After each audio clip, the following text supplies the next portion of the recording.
ആകാശവാണി.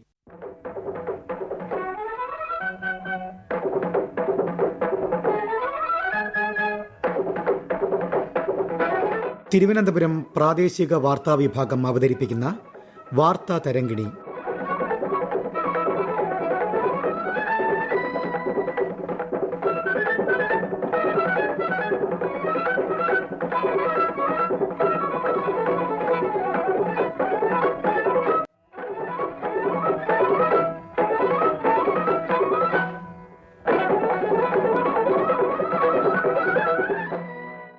ഒരുമിക്കാം ലഹരിക്കെതിരെ.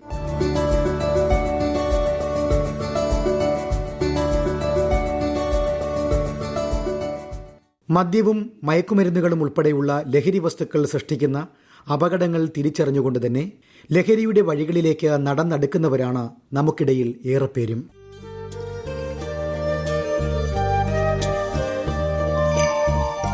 അറിയാനുള്ള ആകാംക്ഷയിൽ ലഹരി ഉപയോഗിച്ചു തുടങ്ങുന്നവർ ക്രമേണ അതിന്റെ അടിമകളായിത്തീരുന്നു. ആഗോള വ്യാപകമായി ലഹരിക്കെതിരായ പദ്ധതികളും പരിപാടികളും വ്യാപകമാകുമ്പോഴും അതിനാനുപാതികമായി തന്നെ ജനങ്ങൾക്കിടയിൽ ലഹരിയുടെ സ്വാധീനം വളരുന്നുവെന്നത് ആശങ്കയുണർത്തുന്നതാണ്. ഇതിനിടയിലാണ് ഓരോ വർഷവും ജൂൺ 26 ലഹരിക്കെതിരായ ഓർമ്മപ്പെടുത്തലുമായി കടന്നുവരുന്നത്. ആധുനിക സമൂഹത്തെ കാർന്നു തിന്നുകൊണ്ടിരിക്കുന്ന ലഹരി എന്ന വിപത്തിനെതിരെയും അനധികൃത ലഹരി കടത്തിനെതിരെയും രാജ്യാന്തര സമൂഹത്തെ ഉണർത്തുക എന്ന ലക്ഷ്യത്തോടെയാണ് ജൂൺ 26 ലോക ലഹരി വിരുദ്ധ ദിനമായി ആചരിച്ചു വരുന്നത്.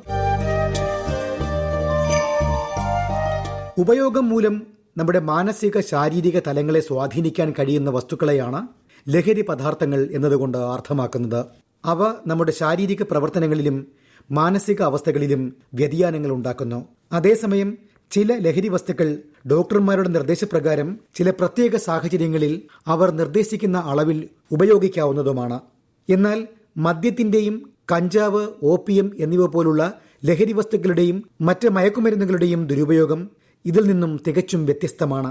രാജ്യാന്തര തലത്തിൽ ലഹരി വസ്തുക്കളുടെ ഉപയോഗം വർദ്ധിച്ചു വരുന്നതായാണ് കാണാനാവുക. ഇന്ത്യയിലും സ്ഥിതി മറിച്ചല്ല. രാജ്യത്ത് 16 കോടിയിൽ പരം ആളുകൾ മദ്യത്തിനടിമകളാണെന്നും അതിൽ കുട്ടികൾക്കും കൗമാരക്കാർക്കുമിടയിലെ ലഹരി ഉപയോഗം ആശങ്ക ഉളവാക്കുന്നതാണെന്നും കേന്ദ്ര സാമൂഹ്യനീതി ശാക്തീകരണ മന്ത്രാലയത്തിലെ senior program officer doctor Sijo George വ്യക്തമാക്കുന്നു. കേന്ദ്ര സാമൂഹ്യനീതി ശാക്തീകരണ മന്ത്രാലയത്തിന്റെ ആഭിമുഖ്യത്തിൽ ലഹരി വസ്തുക്കളുടെ ഉപയോഗത്തിന്റെ വ്യാപനവും രീതിയും പഠിക്കുന്നതിനായി സമഗ്രമായ ഒരു ദേശീയ സർവേ നടത്തി 2019 റിപ്പോർട്ട് പുറത്തിറക്കുകയുണ്ടായി. 26 സംസ്ഥാനങ്ങളിലെയും കേന്ദ്രഭരണ പ്രദേശങ്ങളിലെയും ജനസംഖ്യയിൽ 10 മുതൽ 75 വയസ്സ് വരെയുള്ളവരിലാണ് സർവേ നടത്തിയിരുന്നത്. ഇന്ത്യയിൽ ആകമാനം 16 കോടിയിൽ പരം ആളുകൾ മദ്യം കഴിക്കുന്നതായും അതിൽ തന്നെ 6 കോടിയിലധികം ആളുകൾ മദ്യത്തിന് അടിമകളാണെന്നുമാണ് കണക്ക്. രാജ്യത്ത് 1.6% സ്ത്രീകളും 27.3% പുരുഷന്മാരും മദ്യം ഉപയോഗിക്കുന്നു. പുരുഷന്മാരുടെ ഇടയിൽ ഉപഭോഗ നിലവാരം വളരെ ഉയർന്നതാണ്. പലരും 18 മുതൽ 49 വയസ്സ് പ്രായപരിധിയിൽപ്പെടുന്നു. കൂടാതെ 1.3% കുട്ടികളും മദ്യം ഉപയോഗിക്കുന്നവരാണ്. 18 മുകളിലുള്ള പ്രായവിഭാഗത്തിൽ ഇത് 17.1% സർവേയിൽ തെളിഞ്ഞു. അതിശയകരമെന്ന് പറയട്ടെ, കുട്ടികൾക്കും കൗമാരക്കാർക്കും ഇടയിൽ അതിന്റെ വ്യാപനം വളരെ കൂടുതലാണ്. രാജ്യത്ത് 8.5 ലക്ഷം പേർ ലഹരി മരുന്ന് കുത്തിവെക്കുന്നതായി സർവേ സാക്ഷ്യപ്പെടുത്തുന്നു.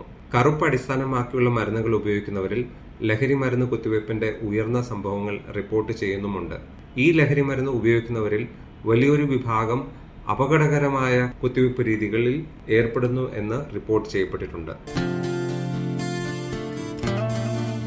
രാജ്യത്ത് ലഹരി പദാർത്ഥങ്ങളുടെ ഉപയോഗം തടയൽ, ചികിത്സ, പുനരധിവാസം എന്നിവ ഉറപ്പാക്കുന്നത് ലക്ഷ്യമിട്ട് 2020 ആരംഭിച്ച കേന്ദ്ര പദ്ധതിയാണ് നശാമുക്ത ഭാരത് അഭിയാൻ അഥവാ ലഹരി വിമുക്ത ഭാരതം. നാർക്കോട്ടിക് കൺട്രോൾ ബ്യൂറോ, കേന്ദ്ര ആരോഗ്യവകുപ്പ് എന്നിവയുടെ സഹകരണത്തോടെ കേന്ദ്ര സാമൂഹ്യനീതി ശാക്തീകരണ മന്ത്രാലയം ആവിഷ്കരിച്ചിട്ടുള്ള നശാമുക്ത് ഭാരത് അഭിയാൻ ഇന്ന് രാജ്യത്തെ യുവാക്കൾക്കും പ്രത്യേകിച്ച് സ്ത്രീകൾക്കും കുട്ടികൾക്കുമിടയിൽ പ്രത്യാശ നൽകുന്നതായി ഡോക്ടർ സിജോ ജോർജ് പറഞ്ഞു. National action plan for drug demand reduction എന്ന ഒരു ദേശീയ കർമ്മ പദ്ധതി നിലവിലുണ്ട്. ഈ പദ്ധതിയുടെ ലക്ഷ്യങ്ങളും തത്വങ്ങളും ശക്തിപ്പെടുത്തിക്കൊണ്ട് ലഹരിമരുന്ന് വിമുക്തവും ആരോഗ്യപരവുമായ ഒരു ജീവിതശൈലി സ്വീകരിക്കുന്നതിലേക്ക് കാര്യക്ഷമമായ മാറ്റം കൊണ്ടുവരികയെന്ന ലക്ഷ്യത്തോടെ 2020 India government drug free India campaign അഥവാ നശാമുക്ത് ഭാരത് അഭിയാൻ എന്ന ക്യാമ്പയിൻ ആരംഭിച്ചു. 34 ദശലക്ഷം യുവാക്കളുടെയും 22 ദശലക്ഷം സ്ത്രീകളുടെയും ശ്രദ്ധേയമായ പങ്കാളിത്തത്തോടെ ഡ്രഗ് ഫ്രീ ഇന്ത്യ ക്യാമ്പയിൻ വിശിഷ്യ കുട്ടികൾക്കും യുവാക്കൾക്കും സ്ത്രീകൾക്കുമിടയിൽ പ്രത്യാശയുടെ പരിവർത്തനാത്മകമായ മാറ്റത്തിനെയും പ്രതിനിധാനം ചെയ്യുന്ന വിളക്കായി നിലകൊള്ളുന്നു. 9, 10, 11 ക്ലാസുകളിൽ പഠിക്കുന്ന കുട്ടികൾക്കിടയിൽ ജീവിത നൈപുണ്യവും മയക്കുമരുന്ന് വിദ്യാഭ്യാസവും നൽകാൻ ഉദ്ദേശിച്ചുകൊണ്ടുള്ള നവചേതന മൊഡ്യൂൾ ഉൾപ്പെടെ വിവിധ പദ്ധതികളാണ് മയക്കുമരുന്നിനെതിരെ കേന്ദ്ര സർക്കാർ ആവിഷ്കരിച്ച് നടപ്പിലാക്കി വരുന്നത്. ഡോക്ടർ സിജോ തുടരുന്നു. United Nations Office on Drugs and Crime അഥവാ UNODCയുമായി ചേർന്നുകൊണ്ട് കേന്ദ്ര ഗവൺമെന്റ് 2 സംസ്ഥാനങ്ങളിൽ ഫാമിലി യുണൈറ്റഡ് പ്രോഗ്രാം പൈലറ്റ് പ്രോജക്റ്റായി നടപ്പിലാക്കി വരുന്നു.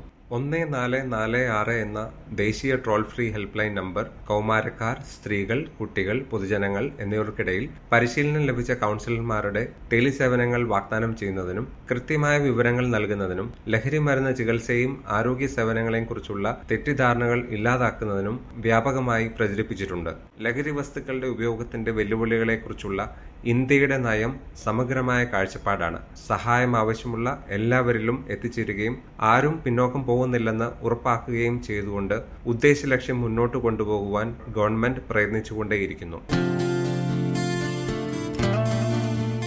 ലഹരിക്കെതിരെ ജനങ്ങൾക്ക്, പ്രത്യേകിച്ചും യുവജനങ്ങൾക്ക് അവബോധം നൽകുന്നതിനായി കേരള സർക്കാർ ആവിഷ്കരിച്ചിട്ടുള്ള പ്രചാരണ പരിപാടിയാണ് വിമുക്തി. ലഹരി വിമുക്ത കേരളം എന്നതാണ് വിമുക്തിയുടെ സുപ്രധാന ലക്ഷ്യം.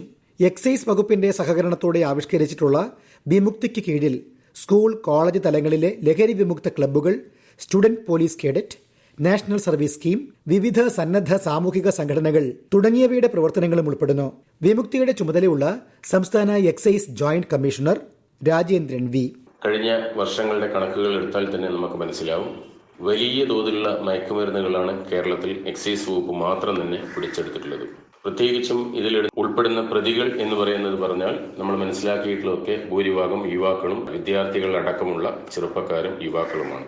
എൻഫോഴ്സ്മെന്റ് പ്രവർത്തനം ശക്തിപ്പെടുത്തുന്നതോടൊപ്പം തന്നെ ലഹരിക്കെതിരെയുള്ള ബോധവൽക്കരണ പരിപാടികൾ, അതിനായിട്ട് നമ്മൾ വിമുക്തി മിഷൻ എന്നൊരു പ്രസ്ഥാനം തന്നെ രൂപീകരിച്ചത്. അതിന്റെ നേതൃത്വത്തിലാണ് നമ്മൾ കേരളത്തിൽ അങ്ങോളം ഇങ്ങോളം വിവിധ തലങ്ങളിൽ വിവിധ സമയങ്ങളിലായി തുടർച്ചയായ ബോധവൽക്കരണ പരിപാടികൾ നടത്തി വരുന്നത്.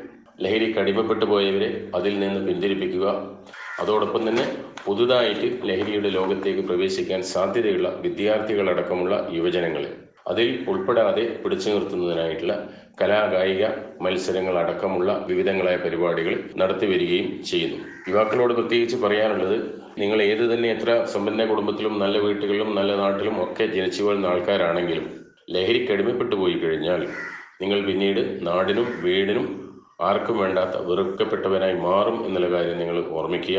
അതുപോലെ തന്നെയാണ് എന്തെങ്കിലും കൗതുകത്തിനോ മറ്റെന്തെങ്കിലും ആവേശത്തിനോ സുഹൃത്തുക്കളുടെ ബന്ധങ്ങളിലൊക്കെ ഉൾപ്പെട്ടുകൊണ്ട് ലഹരി വസ്തുക്കൾ, പ്രത്യേകിച്ചും മയക്കുമരുന്നുകൾ ഉൾപ്പെട്ട് ശീലിക്കുകയാണെങ്കിൽ, അത് പ്രത്യേകിച്ച് പറയാം സിന്തറ്റിക് ഡ്രഗ് ആണെങ്കിൽ കൂടുതൽ സാധ്യത, അത് ഉപയോഗിച്ച് കഴിഞ്ഞാൽ അത് നിങ്ങളുടെ കൈവശത്ത് നിന്ന് നമ്മൾ എക്സൈസോ പോലീസോ മറ്റ് ഏജൻസികളോ പിടിക്കപ്പെടുകയാണെങ്കിൽ വളരെ ചെറിയ അളവ്, ഒരു 1/2 ഗ്രാമുള്ള MDMA അടക്കം വരുന്ന നിങ്ങളുടെ കയ്യിൽ നിന്ന് പിടിക്കുകയാണെങ്കിൽ ജാമ്യം കിട്ടാതെ ചുരുങ്ങിയത് 60 ദിവസം വരെയൊക്കെ ജയിലിൽ കിടക്കേണ്ട സാഹചര്യങ്ങളും കൂടി ഉണ്ടാവും.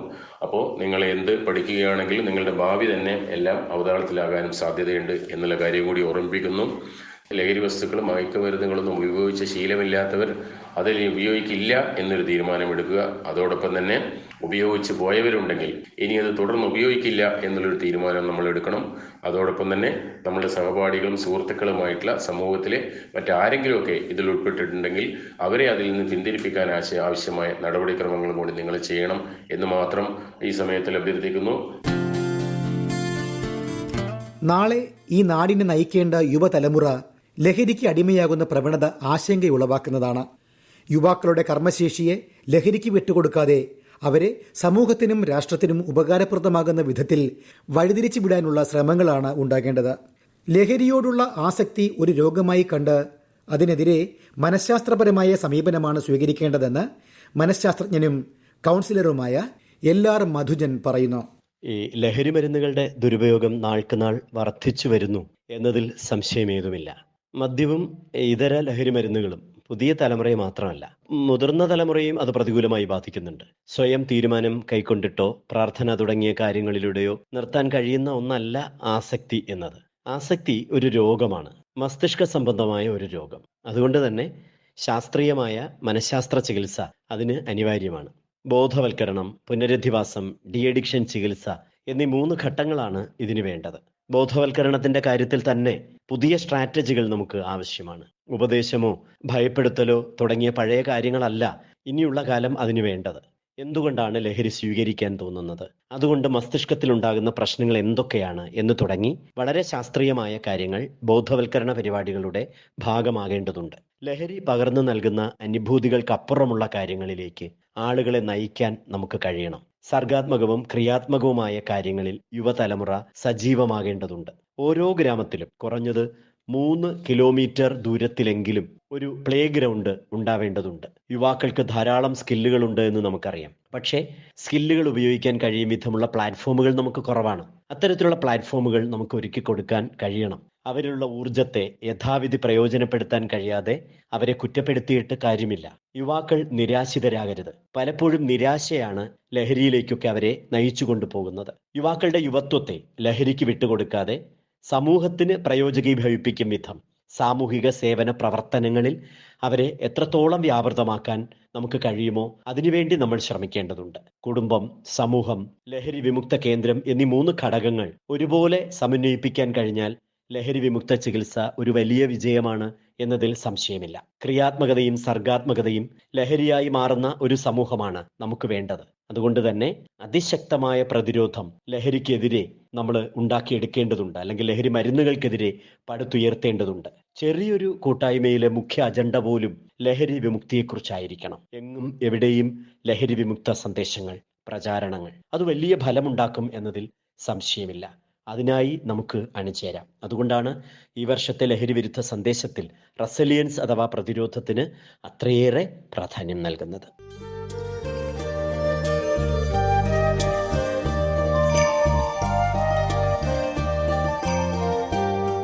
മദ്യവും മയക്കുമരുന്നും വ്യക്തികളെയും അവർ ഉൾപ്പെടുന്ന കുടുംബത്തെയും അവർ വ്യാപരിക്കുന്ന സമൂഹത്തെയും ശിഥിലമാക്കുകയാണ്.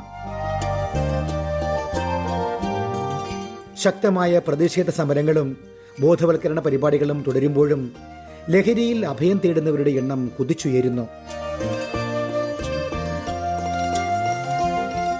മദ്യവും മയക്കുമരുന്നുകളും സമൂഹത്തിൽ യഥേഷ്ടം ലഭ്യമാകുന്ന സാഹചര്യത്തിൽ അതിനെതിരായ പ്രതിരോധം ശക്തമാക്കാൻ നാം തന്നെ ചിന്തിക്കണം. നാം ഓരോരുത്തരും വഴിമാറി നടക്കാം നമുക്ക് വരാനിടയുള്ള ആ മഹാവിപത്തിൽ നിന്നും.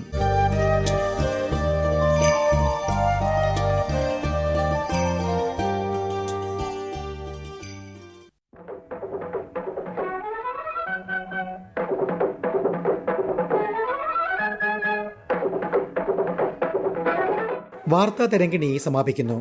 ഏകോപനം മയൂഷ AM. തയ്യാറാക്കി അവതരിപ്പിച്ചത് അനിൽകുമാർ ഐരൂപ്പാറ. വാർത്താ തരംഗിണി ഇനി വ്യാഴാഴ്ച രാവിലെ 9 മണിക്ക്.